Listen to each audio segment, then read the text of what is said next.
une émission très courte ce soir. Je ne vais pas vous embêter, mais une émission un petit peu choc pour vous montrer que on vous raconte des balivernes à longueur de journée et que ce gouvernement ne veut pas vous soigner. Pourquoi je vous dis ça? Pour toute la simple bonne raison, c'est que tout de même, je me suis rendu compte que le 24 mars 2020, je vous ai fait une émission autour du monde, France, Allemagne, Chine, Japon, où l'on se balade librement. Nous, on était en confinement. Et là, vous voyez, je vous avais mis un extrait d'un pharmacien, un jeune pharmacien italien qui avait été au Japon. Quand il y était arrivé au mois de février, ben, tout le monde portait des masques, il n'y avait personne dans les rues. Et puis là, le 24 mars, subitement, bon, il y a aussi des Japonais qui marchent qui marchent dans la rue avec des masques, mais ça, c'est plutôt Tokyo, c'est à Tokyo, hein. C'est dû à la pollution, hein. Ils sont habitués, même avant le Covid, beaucoup de Japonais se baladaient avec des masques, hein. Mais la pollution de Tokyo, elle est très importante. Et il expliquait qu'il ne comprenait pas parce qu'il testait un médicament qui s'appelait Lavigan, et qui fonctionnait très bien, quoi, hein. Et il comprenait pas pourquoi, alors il dit en Italie, hein, pourquoi cet Avigan n'était pas testé en Italie. Donc vous voyez, il y a même eu des news qui ont été faites, le 18-3 ici, Avigan, un traitement japonais efficace contre le corona selon la Chine. Et donc l'Avigan, c'est du favipiravir, à base de favipiravir, et cet Avigan est fabriqué par un tout petit laboratoire qui est une filiale du géant Fujifilm, et donc on n'en a jamais entendu parler. Donc on a un traitement qui fonctionnait au Japon, qui donnait d'excellents résultats. On n'en a jamais entendu parler. Je ne sais pas si dans toutes les études, alors, je ne les connais pas toutes, hein, évidemment, de Recovery, Discovery, Tartampion, on a testé la Vigan, je ne sais pas. Ensuite, je vous avais fait une émission le 11 avril qui avait fait 1 344 000 vues. Nouvelle explication, nouveau traitement qui parlait de Sabine Pagliard-Franco qui donnait un traitement à base de deux types d'antibiotiques. Tout de suite après, dans la foulée, vous aviez les fameux médecins mosellans qui soignaient à base d'antibiotiques le Covid et qui avaient d'excellents résultats. On les a bâillonnés, ils ont eu le Conseil de l'Ordre sur le dos. Un des leurs, Jean-Jacques Erstein, a écrit un livre, Je ne pouvais pas les laisser mourir. Je l'ai interviewé sur ma chaîne. Ça marchait très bien. Ça marchait très bien, on a soigné plein de gens. Ils sont passés devant le Conseil de l'Ordre. Passage aujourd'hui devant le Conseil de l'Ordre des médecins de Denis Castaldi, donc le 22 juillet. Des confrères et consoeurs absolument adorables et des félicitations pour le travail accompli et un soutien conditionnel. Moi, sur cette vidéo, j'ai été attaqué de partout, TF1, RTL, France 2, France Info, sur des petits crétins, sur des blogs de Mediapart. Et en fait, ça marche, ça marche. La Vigan marche, les antibiotiques marchent. Ensuite, dans d'autres émissions, je vous avais présenté souvent un professeur italien, Giuseppe De Donno, et là, je vous traduis ce qu'il dit. Lui, c'était à base de plasma. Mon traitement est démocratique. C'est pour ça que on est contre moi. La thérapie avec le plasma coûte très peu, fonctionne très bien. Elle ne fait pas des milliards, mais moi, je suis un médecin de campagne et je ne suis pas un actionnaire de Big Pharma. En France, je crois que c'était Karine Lacombe qui était chargée des tests sur le plasma, hein. Je dis, je mets le conditionnel, je suis pas sûr, mais je pense. Ils en sont où ces tests? Parce que là, on nous a promis plein de tests, des tonnes de tests, hein. Vous l'avez vu avec mes émissions avec François, Discovery, Recovery, mais ils en sont où? On arrive en août là, vous avez testé, hein, rien. Le plasma marche très bien, les Italiens l'ont démontré. Les antibiotiques marchent très bien, beaucoup de médecins l'ont démontré. L'Avigan au Japon marche très bien. L'hydroxychloroquine associée aux antibiotiques marche très bien. L'hydroxychloroquine antibiotique plus zinc du professeur Tselenko marche très bien. Alors, parce que quand on lit les rapports du Haut Conseil scientifique, hein, qui n'a jamais vu de patient, Donc, prise en charge ambulatoire pour les formes bénignes, il dit que ce groupe rassemble aujourd'hui plutôt 95% des patients atteints du Covid. Ah ben ça quand même merci, hein. Mais ils disent en bas, aucune molécule n'a montré la moindre preuve d'efficacité à ce stade. Ah, d'accord. Pourtant là, on vient de voir l'inverse avec la Vigan. On vient de voir l'inverse avec les antibiotiques, même si on ne le donne peut-être pas pour les formes bénignes, mais on apprend au moins une belle chose, c'est que c'est 95% de formes bénignes. Oh ouais, tous ceux qui ont peur là avec les masques, je vois 42 degrés dehors dans la rue avec c'est votre haut conseil scientifique que vous croyez tant qui dit que 95% sont des formes bénignes. Bénignes. Et donc, par de contre, dans les formes pas bénignes, ils utilisent des corticoïdes. Non mais attendez, corticoïdes, quoi. Tout le monde sait que ça soigne pas, quoi. Tocilizumab. Alors le tocilizumab, je vous avais fait des émissions pour montrer que les Italiens l'avaient testé, l'avaient jeté parce que ça marchait pas. Mais eux, le 27 juillet, quand c'était ce rapport, ils reviennent avec le tocilizumab là. Alors le remdesivir, c'est rigolo parce qu'il semble accélérer le temps de récupération, mais il n'a toujours pas montré d'impact sur la mortalité chez les patients traités par rapport aux patients non traités par remdesivir. Ce traitement est toujours en évaluation. Eh ben dis donc, mais je sais pas. Vous faites des tests depuis mars, là on est en août, et il est encore en évaluation. Par contre, l'agence européenne, elle, a passé commande de remdesivir. C'est vraiment très étrange ce qui se passe dans ce pays. Alors maintenant, je vais vous donner un nouveau traitement qui vient d'être découvert par les Italiens. C'est la lactoferrine. Il y a une étude qui a été faite sous l'impulsion d'une chercheuse. Je vous mets tous les liens, comme d'habitude, dans le descriptif de l'émission. Et ainsi que la publication scientifique, la lactoferrine comme barrière naturelle protectrice de la muqueuse respiratoire et intestinale contre l'infection et l'inflammation à coronavirus. Moi, je vous fais cette émission parce que, vous voyez là, sa publication, c'est le 17 juin. On n'entend pas parler en France. Mais personne ne reprend ça, quoi. Comme on n'a pas repris, enfin, si très peu, la Vigan, comme on ne reprend pas le traitement au plasma que les Italiens ont testé et qui marche à 100% des cas.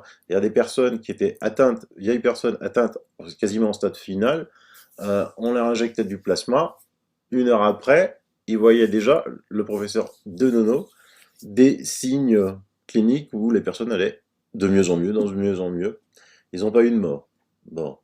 Alors, la lactoferrine, c'est quoi? Parce que c'est une chercheuse italienne qui s'est dit, mais pourquoi les enfants ne sont pas atteints? Est-ce qu'ils auraient quelque chose que nous, les adultes, n'avons plus ou moins? Donc là, voilà, ils disent, les enfants, bien qu'infectés par le virus, présentaient des symptômes beaucoup plus légers que les adultes, et ce n'est que dans de très rares cas que l'infection s'est aggravée. Le rôle de l'immunité innée des jeunes patients, plus efficace contre le Covid-19 que les adultes, a attiré l'attention des chercheurs. Une protéine d'immunité naturelle, la lactoferrine, présente dans le lait maternel, protège les bébés des infections comme un filet à mailles serré, empêchant les agents pathogènes, virus, bactéries, champignons, de passer dans les cellules de la muqueuse respiratoire et intestinale. Alors là, on va faire une petite parenthèse quand même. Vous avez lu, le lait maternel protège des virus, bactéries, champignons. Donc, pourquoi? Parce qu'un nouveau-né n'a pas encore de système immunitaire quand il naît qui est au point. Donc le vaccin, au bébé, ne sert à rien. Et c'est même pire, comme il n'a pas de système immunitaire encore formé, ça peut être très dangereux pour lui. Il faudra quand même un jour qu'on ait un débat sur ça. Hein. Parce que là, dans cette étude, la première fois que j'entends parler de immunité. Immunité. Je sais, Big Pharma, que vous n'aimez pas ce mot-là. Et je le dis à plusieurs fois, si vous pouviez supprimer l'immunité de tous les gens sur cette terre, vous le feriez, sans doute. Vous le feriez sans doute. Eh bien, les propriétés antivirales et anti-inflammatoires de la lactoferrine font de cette substance une molécule idéale pour traiter les patients atteints de Covid-19. Pour le deviner, Elena Campione, c'est la chercheuse qui a eu cette idée. En avril, elle a proposé avec un professeur et directeur de l'UOSD de dermatologie et un autre, professeur ordinaire des maladies infectieuses à une polyclinique, une étude clinique pour les patients pas aussi symptomatiques et asymptomatiques de Covid-19. Alors, je rappelle qu'asymptomatique, ça ne présente aucun symptôme, pas aussi symptomatique, on présente quelques petits symptômes, une petite gorge irritée, un petit rhume, visant à évaluer l'efficacité et sécurité d'une formulation liposomale innovante de lactoferrine, administration par une utilisation orale et intranasale. Cet essai clinique, selon l'équipe de Tor Vergata, a été le premier approuvé sur l'utilisation de la lactoferrine chez les patients positifs à Covid au niveau national et international. Les résultats obtenus chez les patients ont démontré pour la première fois l'efficacité de la lactoferrine dans la promotion sans effet indésirable, la rémission des symptômes cliniques chez les patients symptomatiques positifs et la négativation du tampon déjà 12 jours après le traitement. Alors c'est de la traduction franco-italienne, les articles sont en italien, et donc en fait les gens ne sont plus positifs quand ils font les tests. Même à partir des tests sanguins, disent les chercheurs, nous avons observé des résultats remarquables qui seront publiés, et ils l'ont été, mais ils vont continuer à l'être.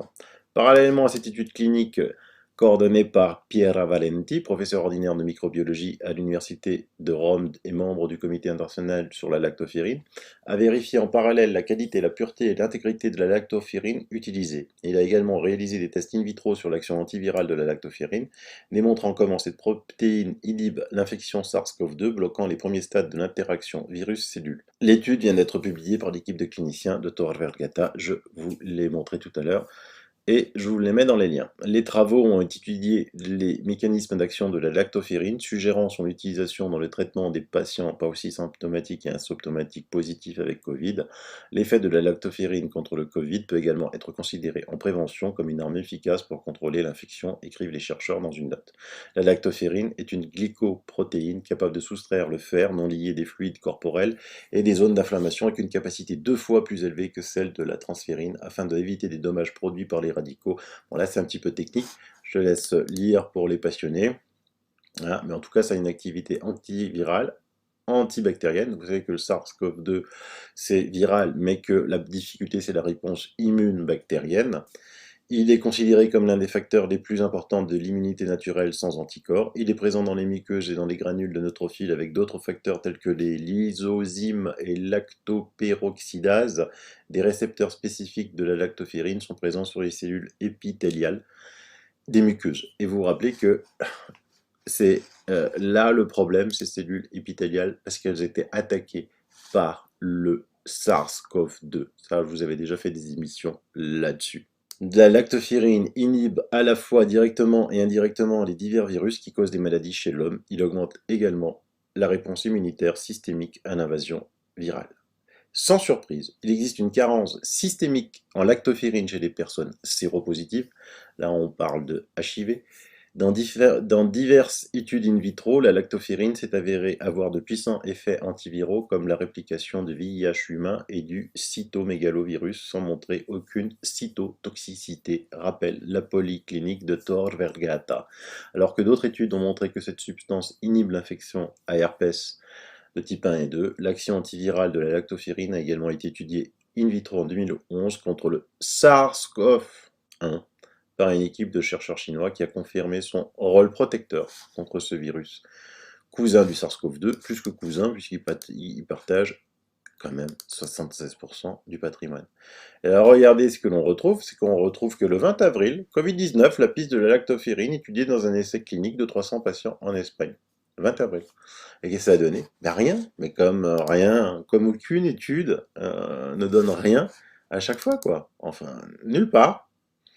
Et en plus, dans l'article, je vous mets un bonus, coronavirus alerte pour le syndrome de Hikikomori chez les enfants, et il a été causé par le lockdown, le verrouillage. Vous voyez, donc ça fait quand même un peu beaucoup d'études. Là, je vois des choses complètement ignobles qui se passent, notamment chez les personnes âgées. Un ministre de la Santé qui dit qu'il se déplace dans une EHPAD à 40 degrés, il dit qu'il faut qu'il cherche le frais. Il cherche le frais comment? Parce que dans le même temps, il veut pas qu'on mette les clims. Dans le même temps, il interdit les ventilateurs et il dit qu'il faut qu'il cherche le frais. Non, mais à un moment, il n'y a pas un journaliste qui dit vous vous moquez du monde. De plus, moi, je vois des choses encore plus affolantes, quoi. La dune du Pilat, 40 degrés, avec des masques. Là, il est temps vraiment que tout le monde se bouge, hein. Parce que celui qui voit pas qu'il est en train de se moquer de nous dans les grandes largeurs, Big Pharma, le gouvernement avec ses alliés, les médias, à mon avis, ça va plus, quoi. Ça va plus. je crois que même certains médias commencent à s'en rendre compte. J'ai lu, regardé un article, que ça devient tellement gros que même un peu la presse mainstream est presque obligée de s'y mettre. Le Covid-19 ne tue presque plus en Europe, malgré des foyers inquiétants ici ou là. Les grands pays européens massivement frappés au printemps n'enregistrent plus que des flux résiduels de cas ou de décès, avec un léger regain de cas détectés en France et surtout en Belgique et en Espagne. Le Covid-19 tue 10 fois moins qu'en avril, donc ça fait à peu près maintenant 7 semaines que je vous dis et que je vous présente les travaux, là aussi, de virologues italiens. Vous avez une émission sur les 10 scientifiques italiens, dont l'extraordinaire professeur Zangrillo, qui dit que le SARS-CoV-2 perd de sa charge virale et qu'à l'automne, il va se transformer en rhume. On verra qui en a raison, mais moi j'aimerais bien que, si tous les autres sont trompés, il va falloir prendre quand même des mesures pour, pour que ça n'arrive plus, quoi. Ils peuvent plus se considérer comme journalistes après avoir menti pendant aussi longtemps et n'avoir fait aucune recherche. J'entends aussi des gens qui disent « Ouais, François, qu'est-ce que c'est? Pourquoi il y a autant d'articles ?» Bah oui, mais eux, ils bossent, ils font du boulot. Ils ont compris ce que c'était des journalistes citoyens, hein. Et vous avez des journalistes qui attendent les dépêches de l'AFP, et puis vous les mettez sur vos sites en changeant quelques virgules. Eux, ils font du travail. Voilà. Donc là, il va falloir qu'on se bouge avant la fin du mois d'août, parce qu'il est hors de question que nos enfants aillent à l'école avec des masques. Allez, je vous dis à bientôt, bye bye, bisous.